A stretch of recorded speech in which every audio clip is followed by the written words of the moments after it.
করে অষ্টমের যন্ত্র নিয়ে এলো।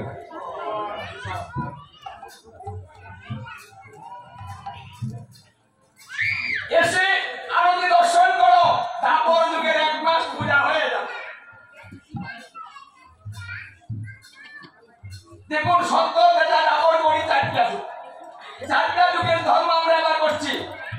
যেমন একাদশী যদি কেউ পালন করে, যুধিষ্ঠির মহারাজ শ্রীকৃষ্ণকে বলেছিল যে একাদশীর মাহাত্ম্য করলে কি হয়, না করলে কি হয়।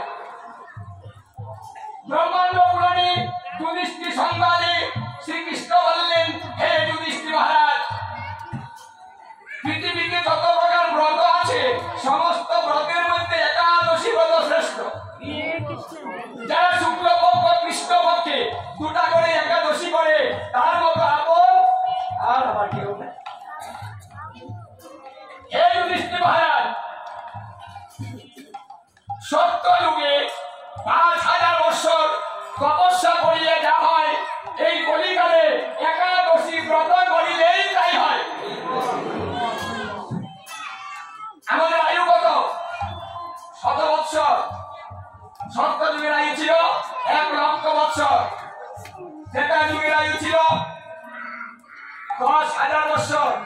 দাপর যুগের আয়ু ছিল 1000 বৎসর। কলিকালের আয়ু হয়েছে মাত্র 100 বৎসর। 1 লক্ষ থেকে 17 এসেছে। সত্য যুগের পরমায়ু ছিল 17,28,000 বৎসর।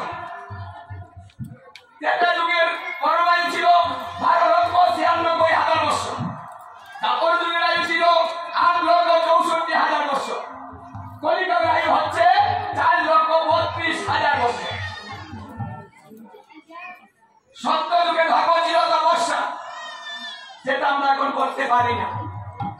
কারণ তপস্যা করতে হলে যে ধৈর্য, যে মন, যে সময়ের দরকার, কোনটাই আমাদের কাছে নেই।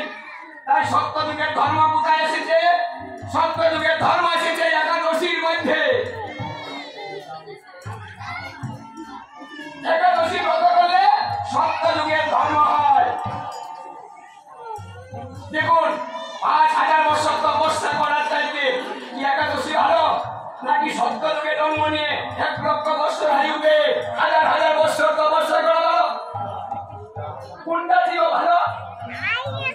আমাদের তো ভালো না, ওই সত্য যুগেরটা ভালো ছিল।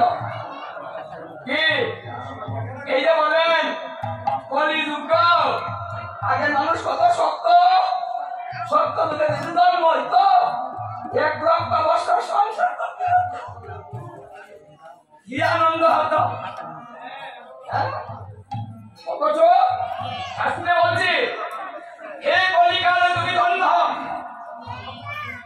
সত্য যুগ ধন্য নয়, ত্রেতা যুগ ধন্য নয়, দাপর যুগ ধন্য নয়। এই কলিকালকে শ্রীমদ ভাগবতে বলা হয়েছে। বেদব্যাস মুনি বলেছেন, হে কলিকাল তুমি ধন্য,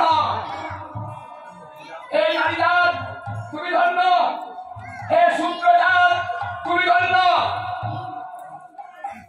3টা কথা বলেছে। কলিকাল ধন্য, শূদ্রজাতি ধন্য, নারীজাত ধন্য। কেন বললেন? মুনি ঋষিরা প্রশ্ন করলেন, হে মুনিবর, আপনি যে 3টা কথা বললেন, এরা কি করে ধন্য হয়? মানে খারাপকে ভালো বলা হয়েছে, এটা কি করে ভালো হলো? বেদব্যাস মুনি বললেন, হে মুনি ঋষিগণ, সত্য যুগে 12 বৎসর ধ্যান করলে